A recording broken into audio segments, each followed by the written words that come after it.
Nakiri pour lui rendre les outils tandis que Kuma commence à poser des questions à Tsukasa sur la vie conjugale, mais quand il pose des questions trop intrusives, Tsukasa remet la fille à Kaname.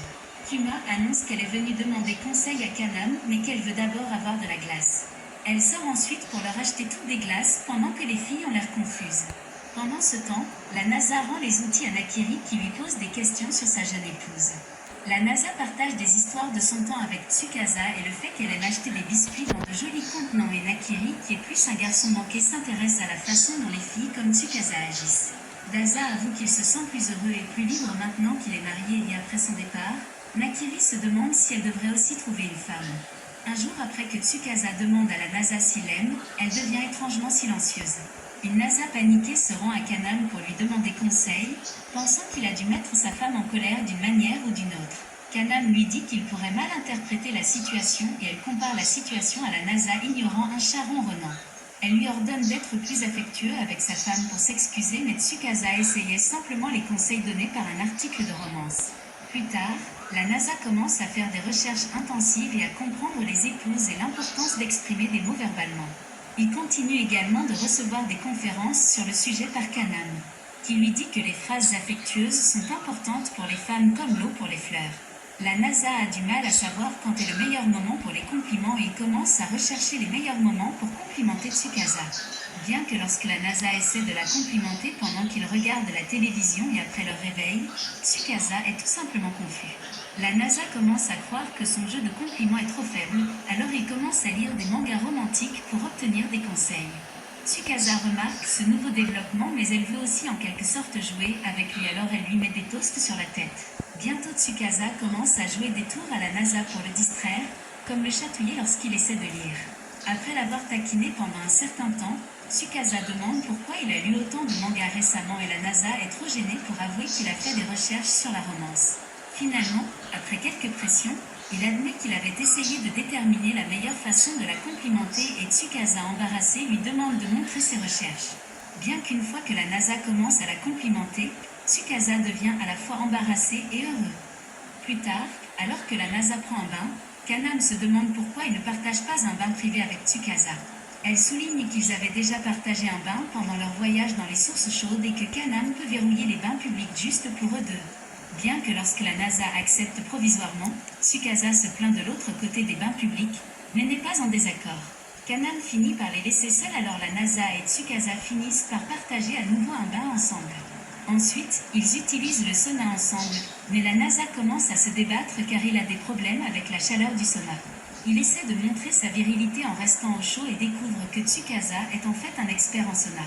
Ils partagent un moment ensemble mais sont interrompus quand Aya tombe accidentellement sur Janga en utilisant un sauna différent. À l'intérieur de son manoir, Tokuko pense à ses souvenirs d'enfance lorsqu'un jeune Tokuko blessé a rencontré Tsukasa au lendemain de la Seconde Guerre mondiale. Pendant ce temps, Tsukasa a du mal à réparer leur télévision, elle obtient donc l'aide de la NASA, mais après avoir résolu les problèmes en remplaçant simplement les piles, elle se plaint grincheusement de la technologie. La NASA est charmée par Tsukasa qui semble confiant dans de nombreux domaines mais a souvent du mal avec les appareils modernes. Tsukasa a souvent du mal à se souvenir des mots de passe et elle est souvent bloquée sur son téléphone portable et doit demander à la NASA de l'aider à déverrouiller ses appareils. Tsukasa a également révélé que Tokuko résolvait généralement ses problèmes technologiques et que la vieille dame savait même programmer en Python. Tsukasa devient grincheuse à cause de son manque de capacité technologique et la NASA essaie de la soudoyer avec du gâteau pour changer de sujet. Tsukasa préférerait plus de jeux vidéo, mais elle se contente d'un gâteau à la place et les deux s'embrassent avant de quitter les bains publics. Plus tard, la NASA raconte à Kaname ce qui s'est passé alors que Kaname garde un visage impassible parce qu'elle s'ennuie de ces histoires de mariage constantes. Soudain, Naoko semble partager des nouvelles importantes avec la NASA et Tsukasa. Elle annonce qu'elle épousera bientôt Taniguchi et devient embarrassée lorsque le jeune couple révèle accidentellement qu'ils ont vu les professeurs au parc un soir. Naoko demande si la NASA et Tsukasa ont des conseils sur le mariage puisqu'ils sont jeunes mariés. La NASA demande à Naoko comment elle se sent et l'enseignante avoue qu'elle est un peu nerveuse. Naoko en apprend également plus sur Taniguchi et ses excentricités comme son habitude d'essayer de la nourriture terrible. Naoko a également repris l'habitude de Taniguchi après avoir essayé un plat terrible dans un restaurant et ne pouvait s'empêcher d'y penser. Elle s'inquiète d'avoir tellement changé que Taniguchi ne l'épousera pas, mais la NASA et Tsukasa réconfortent Naoko que Taniguchi aime l'enseignante comme elle était après s'être sentie encouragée. Naoko les quitte. Ensuite, la NASA et Tsukasa sont un peu confus et se demandent s'ils devraient essayer de manger le terrible plat. Plus tard, un jour, la NASA découvre qu'il a soudainement pris tellement de poids parce que quand lui et Tsukasa sont ensemble, ils mangent constamment. La NASA ne peut pas abandonner la délicieuse nourriture de Tsukasa, mais il s'inquiète également de son poids et la NASA est choquée lorsque Tsukasa peut dire qu'il prend du poids après qu'ils se soient embrassés.